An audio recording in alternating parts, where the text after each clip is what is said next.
Assalamualaikum warahmatullahi ta'ala wabarakatuh.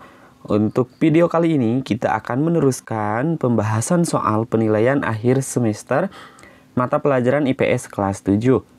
Ini adalah bagian ketiga, yaitu soal nomor 21 ya. Dari mulai soal nomor 21. Mari kita bahas bersama-sama. Interaksi antar ruang merupakan hubungan timbal balik antara dua wilayah atau lebih yang disebabkan oleh perbedaan karakteristik ruang sehingga dapat menimbulkan gejala-gejala, kenampakan, dan permasalahan baru. Berikut ini yang merupakan perubahan akibat interaksi antar ruang adalah titik-titik. A.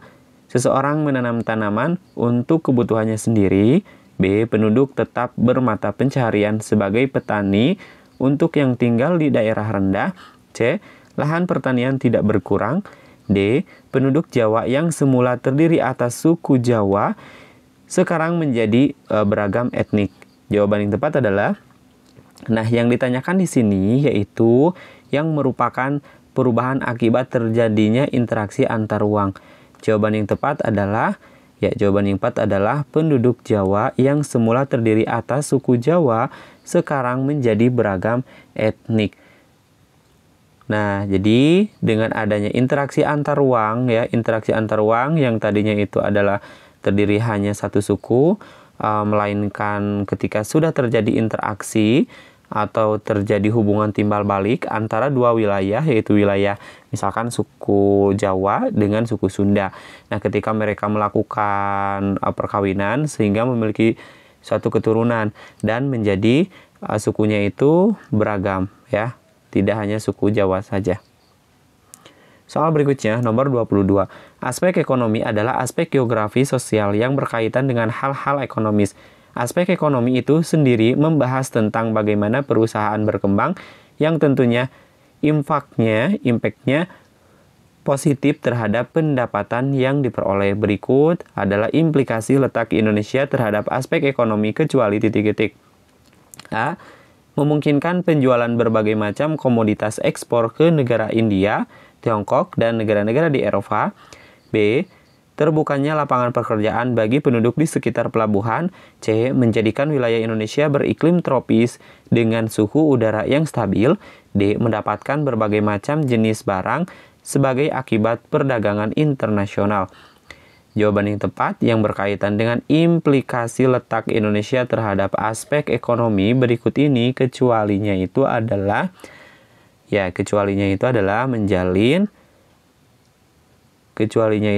menjadikan wilayah Indonesia beriklim tropis dengan suhu udara yang stabil.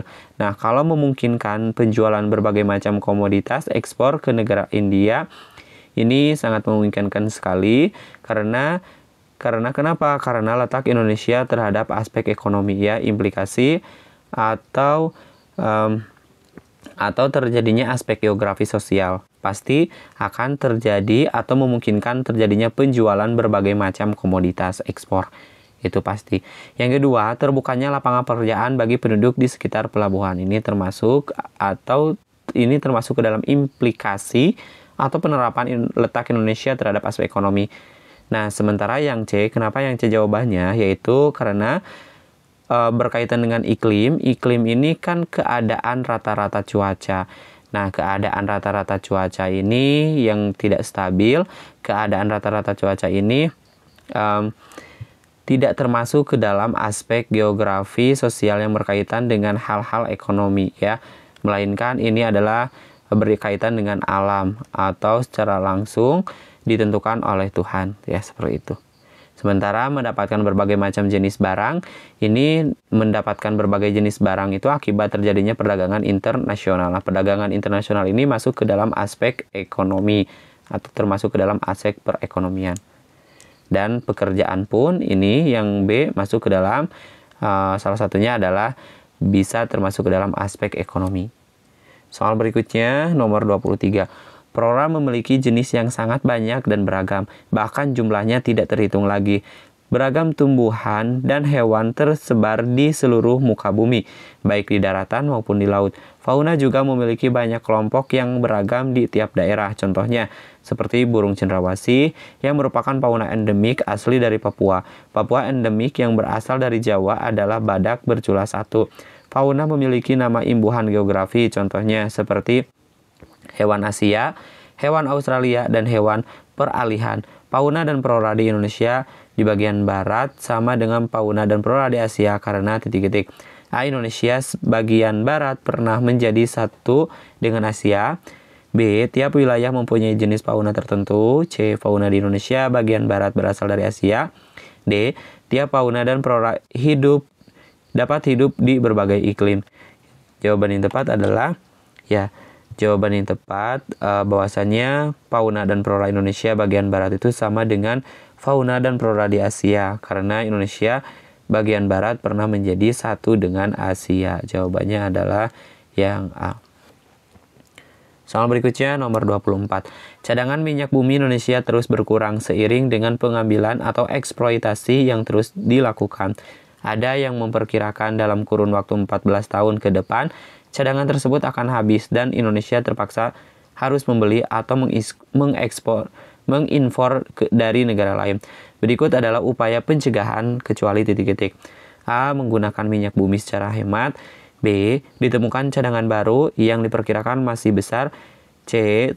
Secara terus-menerus mengembangkan sumber energi alternatif. D. Memberikan lebih banyak kesempatan kepada perusahaan asing mengelola penambangannya. Ini kecualinya berarti yang salahnya ya.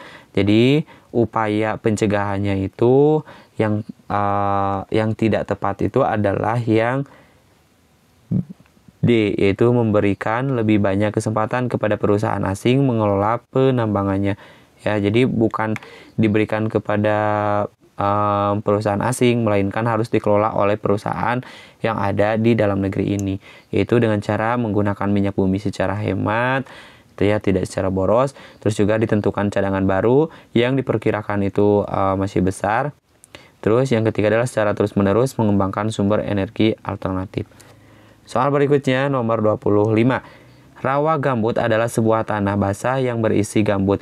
Sisa material tanaman mati seringkali lumut dan dalam sebagian besar kasus lumut sphagnum ini adalah salah satu dari 4 jenis utama tanah basah. Tanah rawa atau gambut banyak mengandung asam dan tidak subur, namun cocok untuk tumbuhan titik-titik. A. Padi, B. Bakau, C. Jagung, D. Kelapa sawit. Kira-kira jawaban yang tepat adalah, jadi yang ditanyakan di sini di soal itu adalah tanah rawa atau gambut ini banyak mengandung asam dan tidak subur, namun cocok untuk tumbuhan bakau. Jawabannya adalah yang B. Soal berikutnya nomor 26. Komunikasi adalah proses penyampaian pesan melalui media yang menimbulkan efek tertentu. Komunikasi adalah sebuah kegiatan mentransfer sebuah informasi baik secara lisan maupun tulisan. Dalam proses komunikasi, pihak yang membawa berita disebut titik-titik. A. Komunikator, B. Aspirator, C. Komunikan, D. Komunal. Jawaban yang tepat adalah yang membawa berita itu disebut komunikator. Jawabannya adalah yang A, yaitu bahwasanya dalam proses komunikasi, pihak yang membawa berita itu disebut juga dengan komunikator. Kita lanjutkan pada soal nomor 27. Sistem sosial merupakan jaringan terpola dari hubungan yang membentuk keseluruhan yang koheren yang ada antara individu, kelompok, dan institusi. Ini adalah struktur formal dari peran dan status yang dapat terbentuk dalam kelompok kecil yang stabil. Di dalam sistem sosial, lembaga-lembaga sosial, kelompok-kelompok sosial, dan lapisan-lapisan sosial disebut pula titik-titik. A. Kaidah sosial, B. Unsur pokok, C. Ciri-ciri umum, D. Gejala umum. Jawaban yang tepat adalah, jadi yang termasuk di dalam sistem sosial, lembaga sosial, kelompok-kelompok sosial itu, dan lapisan-lapisan sosial itu disebut juga dengan unsur pokok ya. Jawabannya adalah yang B. Soal berikutnya nomor 28. Perhatikan tingkatan norma berikut. 1. Adat istiadat. 2. Cara. 3. Kebiasaan. 4. Tata kelakuan. Urutan tingkatan norma berdasarkan norma yang memiliki daya ikat yang lemah hingga yang paling kuat adalah titik-titik. A 1, 3, 2, dan 4, B 3, 2, 4, dan 1, C 2, 4, 3, dan 1, D 2, 3, 4, dan 1. Jawaban yang tepat adalah, nah, jadi urutan yang paling lemah ke yang paling kuat itu yang pertama ini. Yang pertama adalah cara. Yang kedua adalah kebiasaan. Ini yang kedua. Yang ketiga itu adalah tata kelakuan ya. Yang ketiga tata kelakuan, dan yang keempat itu adalah adat istiadat. Berarti jawabannya adalah 2, terus 3, terus 4, dan 1. 2, 3, 4, dan 1. Berarti jawabannya adalah yang D. 2, 3, 4, dan 1. Jawabannya adalah yang D. Kita lanjutkan pada soal berikutnya nomor 29. Norma sosial merupakan kebiasaan umum atau aturan yang menjadi pedoman perilaku yang sudah ada dalam suatu kelompok masyarakat dan memiliki batasan wilayah tertentu. Batas norma sosial adalah perilaku yang pantas bagi suatu kelompok masyarakat sehingga juga dapat disebut sebagai kaidah sosial atau peraturan sosial. Norma merupakan juga patokan perilaku dalam suatu kelompok tertentu. Contoh norma yang paling jelas yaitu titik-titik. A. Hubungan antar individu sebagai makhluk sosial. B. Pengadilan sosial dalam masyarakat. C. Peraturan mengenai hubungan antara guru dan murid. D. Keluarga sebagai media sosialisasi. Ini yang ditanyakan adalah contoh norma yang paling jelas, yaitu adalah jawabannya norma itu kan adalah patokan atau perilaku ya dalam suatu kelompok ya. Dalam satu kelompok tertentu. Nah, contoh norma yang paling jelas dari beberapa contoh tersebut yaitu apa? Ya, dari keempat ini yang paling jelas adalah yang C, yaitu peraturan mengenai hubungan antara murid dengan norma. Di sini terdapat norma yang paling jelas yaitu bagaimana atau cara berhubungan antara guru dengan murid. Ya, seperti itu. Jadi sekali lagi, norma itu merupakan patokan perilaku dalam suatu kelompok tertentu ya. Dan contohnya yang paling jelas adalah yang C. Soal berikutnya nomor 30. Perhatikan proses interaksi sosial di bawah ini. 1. Persaingan antar partai politik. 2. Kerjasama dua negara yang bersahabat. 3. Akomodasi berbagai kepentingan kelompok. 4. Asimilasi dengan unsur budaya masyarakat Nusantara. 5. Konflik antar kampung. Berikut yang termasuk proses asosiatif adalah nomor titik-titik. A 1, 2, dan 3. B 1, 2, dan 4. C 2, 3, dan 5. D 2, 3, dan 5. Jawaban yang tepat adalah, nah, kita harus bisa membedakan mana yang termasuk ke dalam proses asosiatif ya, proses interaksi sosial yang asosiatif.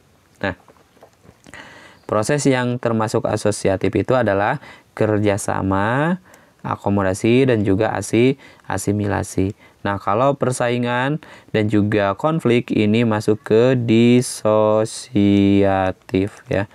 Ini juga persaingan masuk ke disosiatif. Kalau kerjasama, akomodasi, asimilasi ini masuk ke dalam asosiatif. Berarti jawabannya adalah yang C, yaitu 2, 3, dan 4. Baik, untuk pembahasannya dicukupkan sampai di sini terlebih dahulu. Insya Allah nanti kita dilanjutkan pada pembahasan selanjutnya. Kami akhiri. Assalamualaikum warahmatullahi wabarakatuh.